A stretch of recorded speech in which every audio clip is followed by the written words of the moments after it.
এসআইআরের নামে হয়রানির অভিযোগ তুলে গাজলে বিক্ষোভ পথ অবরোধে সামিল হলেন সাধারণ মানুষ। এদিন সোমবার বেলা আনুমানিক 1টা নাগাদ গাজলের বিডিও অফিসের সংলগ্ন 512 নম্বর জাতীয় সড়কে পথ অবরোধ করে বিক্ষোভে বসেন আন্দোলনকারীরা। এর জেরে দীর্ঘ সময় ধরে যান চলাচল ব্যাহত হয় এবং চরম ভোগান্তিতে পড়েন সাধারণ পথচারী এবং যানবাহন চালকরা। বিক্ষোভকারীদের অভিযোগ, গাজল ব্লকের বৈরগাছি 1 নম্বর অঞ্চল ও বৈরগাছি 2 নম্বর অঞ্চলে এসআইআরের নামে বিভিন্নভাবে মানুষকে হয়রানি করা হচ্ছে। হয়রানি বন্ধের দাবিতে তারা রাস্তায় নেমে প্রতিবাদ জানাচ্ছেন। প্রায় 3 ঘন্টা ধরে চলা এই পথ অবরোধে উত্তেজনা ছড়িয়ে পড়ে এলাকায়। বিক্ষোভকারীরা স্পষ্টভাবে জানিয়েছে তাদের সমস্যার সুরাহা না হওয়া পর্যন্ত তারা কোনোভাবে পথ অবরোধ তুলবেন না। ঘটনাস্থলে পরিস্থিতি নিয়ন্ত্রণে রাখতে প্রশাসনের তরফে নজরদারি চলছে। আর এই পথ অবরোধ বিক্ষোভের জেরে যাত্রীরা বিপাকে পড়েছেন।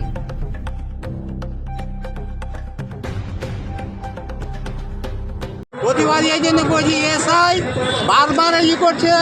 আমরা কাগজ জমা দিচ্ছি, ফের ফেরত দিচ্ছি, ফের কাগজ জমা দিচ্ছি, ফের ফেরত দিচ্ছি।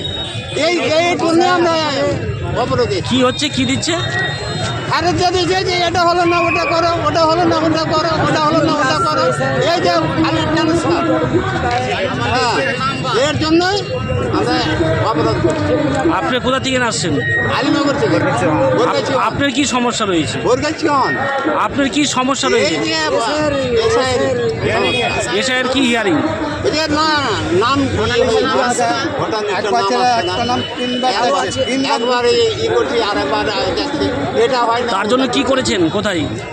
এই ব্লকে। তো আপনারা কোথায় বসে আছেন? কেন কি করছেন? এর জন্য এসছি, এসআই এটা করছে, এটা কেন করছে এই একটা জানবো। কেন করছে? আপনারা আজকে কি করছেন তার প্রতিবাদে? আমরা এখন কোথায় বসে আছেন আপনারা? রোডে। হ্যাঁ, তো সেটা জিজ্ঞাসা করছি তো। রোডে বসে আছি। কি করছেন রোডে বসে? রোডে বসে কি করছেন? অবরোধ করছি। অবরোধ করে সমস্যার সমাধান হয়ে যাবে? না, হবে না। ওটা কি চাইছেন আপনারা? সমাধানটা চাইছি, এটা রোড বন্ধ করে সমস্যা চাইছেন, তাই তো?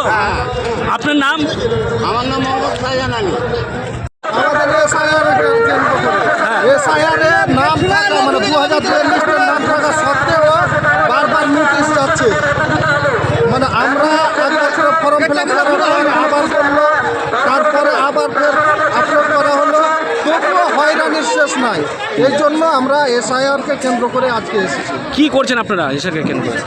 আমরা জানাতে চাই নির্বাচন কমিশনারকে যে সাধারণত মানুষকে কেন হয়রানি করা হচ্ছে, এসআইআরের নাম নিয়ে কেন বারবার হয়রানি করা হচ্ছে। তার জন্য কি করছেন আপনারা? কোথায় কোথায় কি করছেন? বিডিও অফিসে আমরা মানে একটা দরখাস্ত বা নোটিশ দিতে এসেছি, যাতে বারবার এই রকমভাবে হয়রানি না করা হয়। তো সেখানে থেকে পথ অবরোধ করছেন। আমাদেরকে বিডিও সাহেবের সাথে আমাদের প্রতিনিধি গেছেন, কথা বলবেন, কি সুরাহা দিচ্ছেন, কি ফয়সালা দিচ্ছেন বিডিও সাহেব, ওনারা এসে বলবেন, তখন আমরা ঠিক এখান থেকে নিয়ে যাব। তো বলছি, এই পথ অবরোধ কতক্ষণ ধরে করছেন আপনারা? এই আধা ঘন্টা। হ্যাঁ, কি চাইছেন আপনারা এখন? আমরা চাইছি যেন নির্বাচন কমিশনার আমাদেরকে এই রকম হয়রানি না করে। যারা লিগাল ভোটার, ইন্ডিয়ার ভোটার, তারা ঠিক যেন ইন্ডিয়ার ভোটার হিসাবেই থাকে। বাংলাদেশি কিংবা অন্য অন্য জায়গার রোহিঙ্গা যদি থাকে তাদেরকে ছেটে বের করছে, সেটাও আলাদা ব্যাপার, সেটা ঠিক আছে। আমরাও চাইছি যে রোহিঙ্গা কিংবা বাংলাদেশি এদিক ওদিকে বেরিয়ে যাক, নির্বাচন কমিশনার বের করে দিক। কিন্তু আমরা ইন্ডিয়ার, আমাদের বাপ দাদা 14 পুরুষ অব্দি ইন্ডিয়ার, অথচ আমাদের নামে, আমার নামে নোটিশ এসেছে। এই পথ অবরোধ কতক্ষণ চালাবেন? যতক্ষণ পর্যন্ত না সিদ্ধান্ত হচ্ছে। আপনার নাম? আমার নাম এমডি ইব্রাহিম। বাড়ি আপনার?